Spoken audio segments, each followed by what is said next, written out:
Buenas noches, profesora. Mi nombre es Nicia Zamora y hoy estaré hablando sobre la estructura del sistema educativo panameño.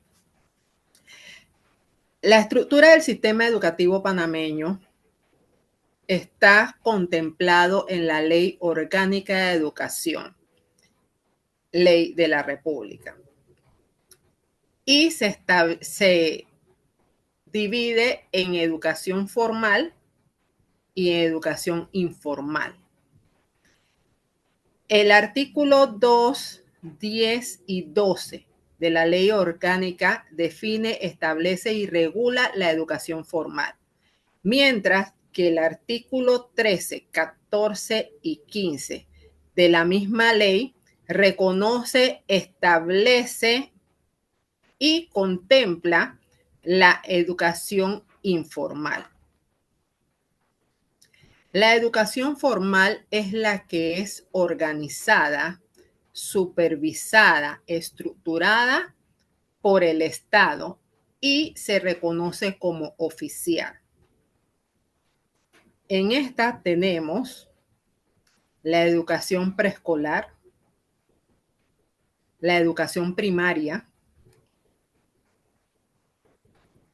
la educación premedia, o como nosotros lo conocemos, primer ciclo, y la educación media, conocida como bachiller. También tenemos la educación superior, que es la universidad.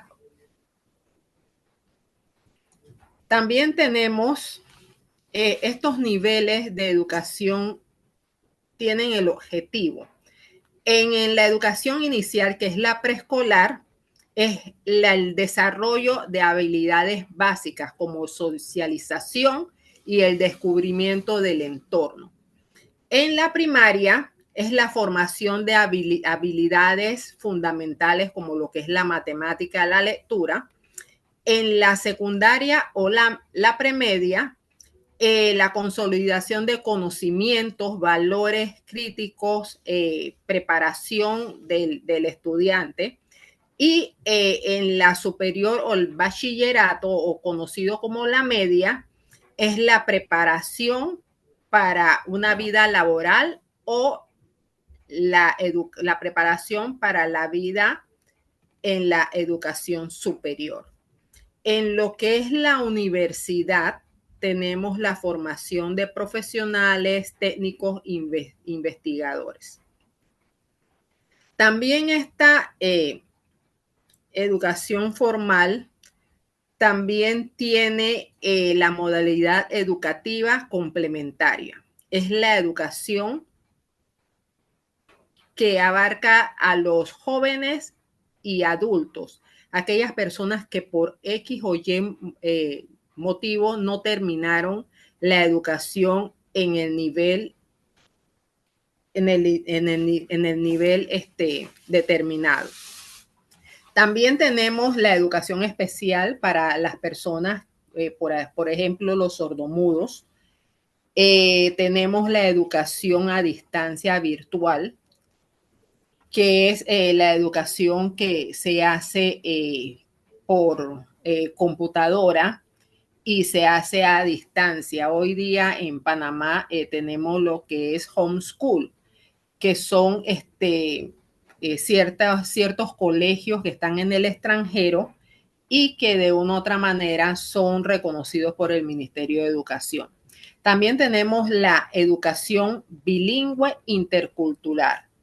Esto va dirigido a nuestros indígenas, en donde esta modalidad permite que ellos aprendan en su dialecto, en su lenguaje, y también aprendan el idioma español como segunda lengua. La educación informal es aquella que no está regulada por el Ministerio de Educación. Es aquella que de una u otra manera se da en los trabajos, en las comunidades, en INADE, por ejemplo.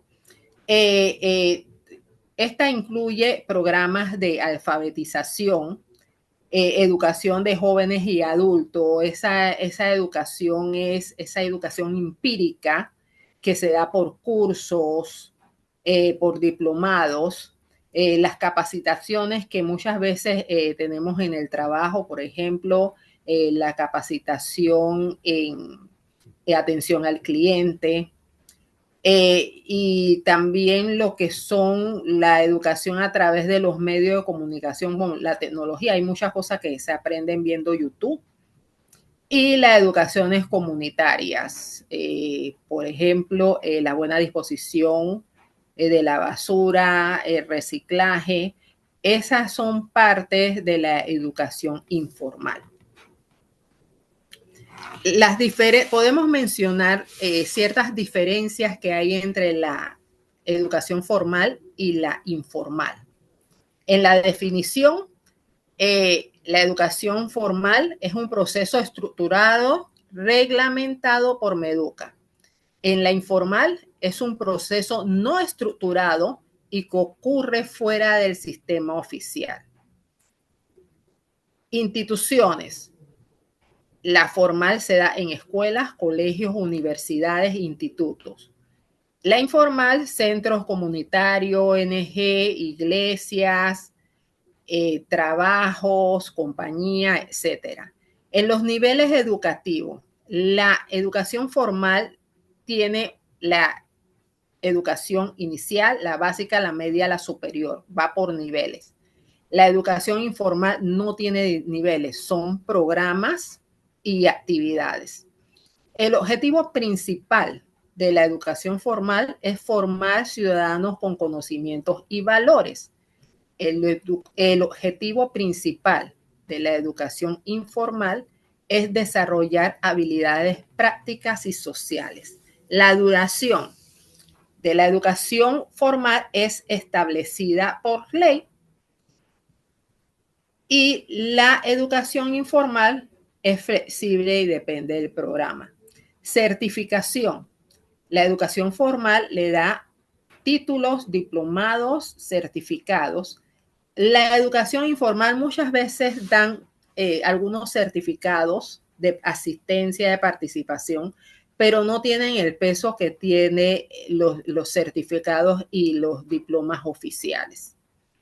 El currículo en la educación formal está basado en el programa aprobado por el Meduca. En la educación informal es libre y es adaptable a las necesidades. La participación en la educación formal es obligatoria en los primeros niveles. En la educación informal es por voluntad. Los ejemplos que podemos poner es escuela, colegio, universidades. En la educación informal, en talleres, cursos y nada, como ya habíamos mencionado, y programas radiales. Y por último, la evaluación es por promoción, por calificación, establecido por el Meduca, y en la educación informal es según la participación y el desempeño. Hasta aquí es nuestra participación. Muchas gracias y saludos.